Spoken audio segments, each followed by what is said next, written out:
Hola, voy a leer un capítulo del libro Fraudes y confusiones de la historia de la ciencia, que como vieron en el título se llama Los zombies no son lo que se creía. Cuando se habla del vudú se piensa al instante en Haití y en tres aspectos muy peculiares de este culto. Uno consiste en las ceremonias que celebran sus adeptos, inspiradas en las que trajeron los esclavos africanos llegados desde Dahomey a partir del siglo XVI. No sé si así se pronuncia, o Dahomey. Son ricas en sensualidad y crueldad, y es normal que llegados al paroxismo más agudo, los danzantes que en ellas intervienen deriven hacia lo que algunos llaman simples. Eso se los va a anotar por ahí porque después YouTube me bloquea. Que son el resultado natural de la exacerbación de los sentidos. Otro aspecto del vudú es esa magia negra que, según dicen los escépticos, tiene mucho de farsa y ha sido parte muy importante en películas y novelas de terror. ¿Quién no conoce la historia del brujo vudú?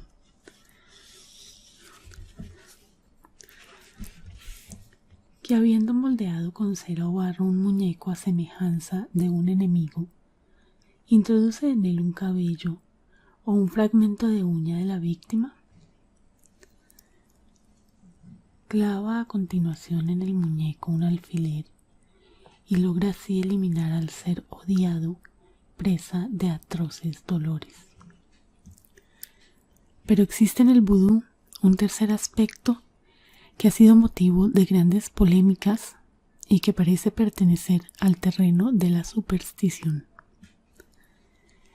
Se trata del que se refiere a los zombies, o seres que caminan como si fueran muñecos.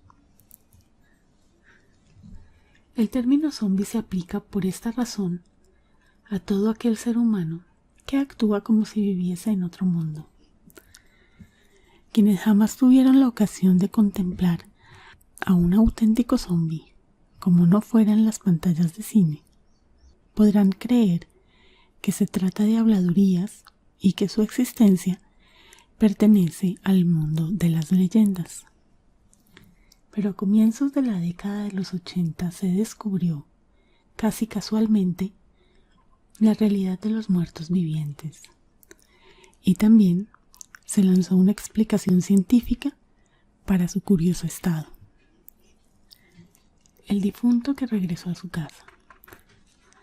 En la primavera de 1980, un individuo de extraño aspecto y mirada perdida se acercó a Angelina Narcisse en la Plaza Mayor del Ester y se presentó a ella como su hermano Clairvius, que había muerto y sido enterrado 18 años antes.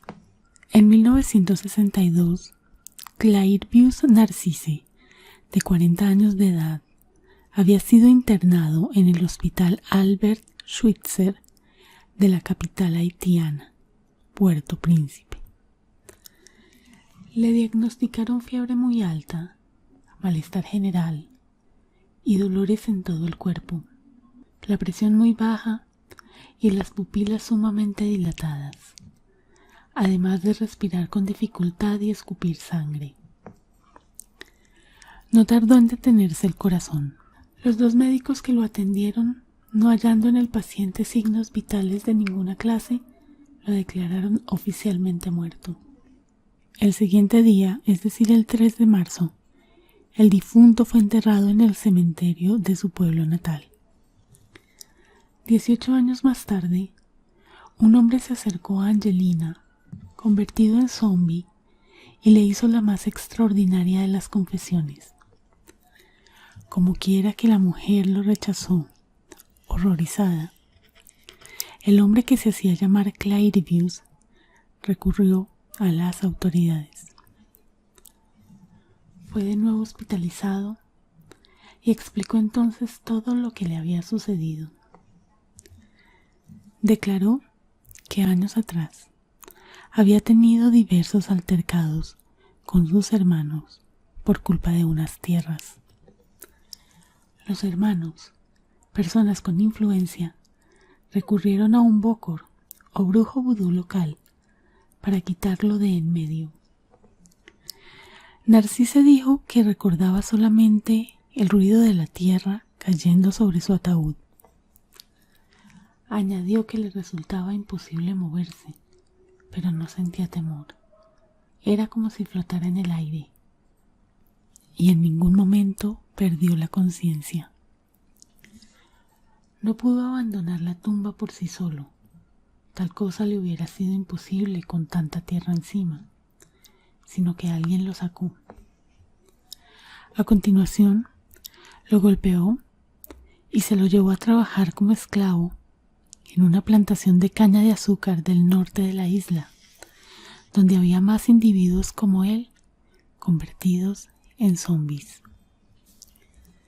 Estalló un día una revuelta, y habiendo muerto en ella el patrón, los esclavos recobraron la libertad.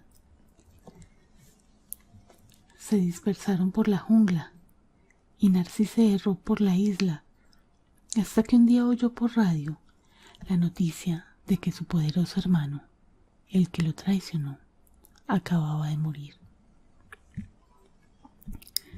Regresó entonces a su casa.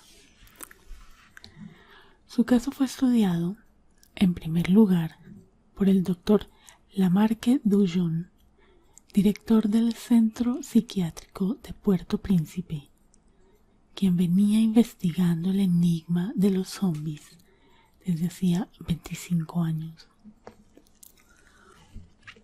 Declaró que todos los casos por él estudiados tuvo que diagnosticarlos como un retraso mental, epilepsia, locura o alcoholismo agudo, pero el de Narcisse era de auténtico zombi. Añadió que el certificado de defunción de aquel hombre había sido firmado un poco a la ligera por la simple auscultación. Los médicos no se molestaron en tomarle un electrocardiograma o un electroencefalograma. Hubieran demostrado que no estaba muerto. El misterio parece aclararse. Declaró el doctor Dujon que en este caso, por lo menos, Narcisse fue inducido a convertirse en zombie por medio de dos clases de drogas. Una droga era para darle apariencia perfecta de muerto y otra para tenerlo controlado una vez recuperado de la supuesta defunción. Obtuvo el psiquiatra una muestra de la droga llamada bokor, como el brujo que la elaboraba, que se obtenía a partir de un sapo dueño de un veneno 1000 veces más poderoso que el aco. Y lo voy a dejar también por ahí, por acá, escrito. Ya saben, no quiero problemas con YouTube.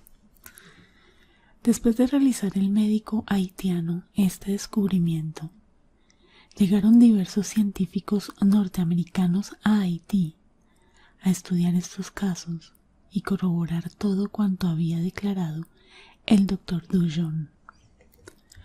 Uno de ellos fue el etnobotánico Wade Davis, quien estableció en el laboratorio las características y las propiedades de ciertas plantas, así como sus moléculas activas, para determinar si alguna de ellas conducía al estado de zombie.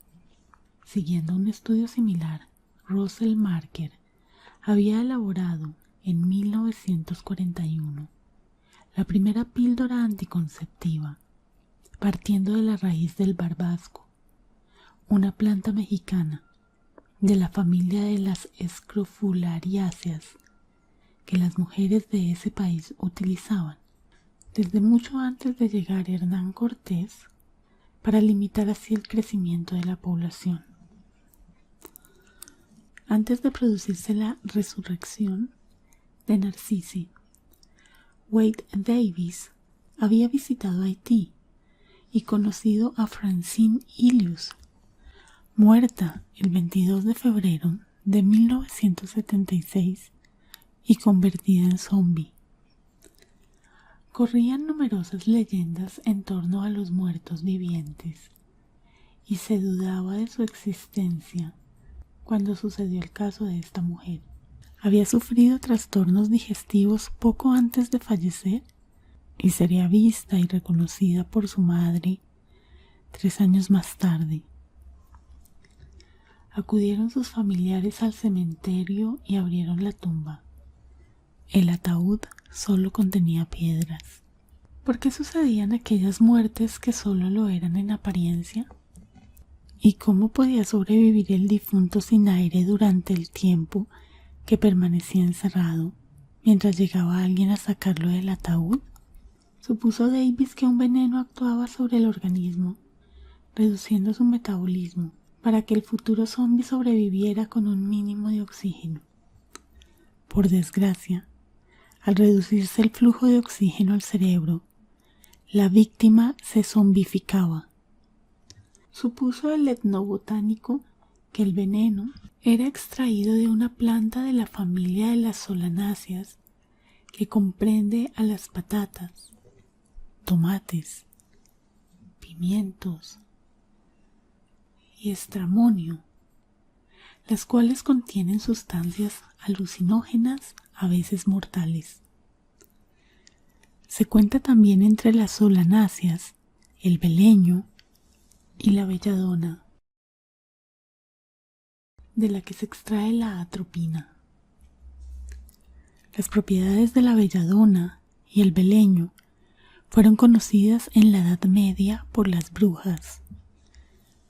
Fabricaban un ungüento, seguramente perteneciente a la medicina popular heredada de los antiguos, que aplicaban en el cuerpo y poco después, en cuanto la droga pasaba al torrente sanguíneo, absorbida por los poros, creían las mujeres estar volando en su escoba.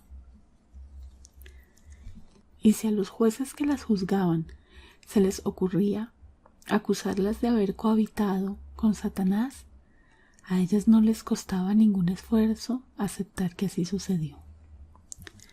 Sin embargo, y con ello daba la razón al doctor Dullón, al analizar Davis una muestra del polvo de zombie, vio que carecía de atropina y sí tenía en cambio tetrodotoxina.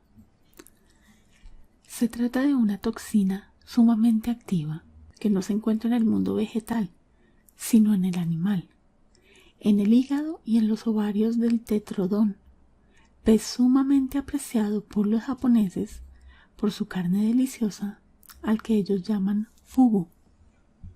Ojalá esté bien pronunciada. Cada año muere en Japón no menos de 1 centenar de personas que cometieron el error de no extraer con cuidado estas vísceras. Sí había oído de él, pero no sabía el nombre. Los síntomas mostrados por quien fue envenenado por el fugu se asemeja al de los zombies víctimas de esta toxina. En Haití no existe este pez, pero sí un tipo de sapo que el brujo deja encerrado en un recipiente en compañía de una serpiente. Nada ha de temer el sapo, porque la serpiente no será tan tonta como para morderlo, pero se irritará pese a ello, de tal manera que se irritará su piel y producirá unas pústulas ricas en tetrodotoxina líquida. También para los famosos muñecos en los que se clava una aguja, ¿se obtendrá algún día una explicación que no caiga en el terreno de la superstición? Bien, espero que esta lectura te haya generado ASMR. Si fue así, por favor dale me gusta y suscríbete al canal antes de irte.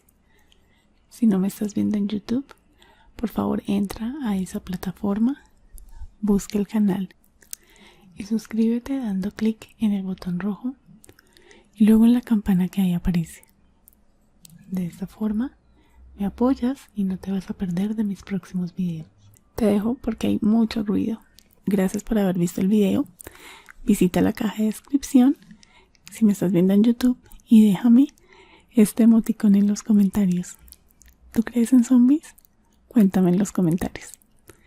Gracias por haberme visto y nos vemos en el próximo. Adiós.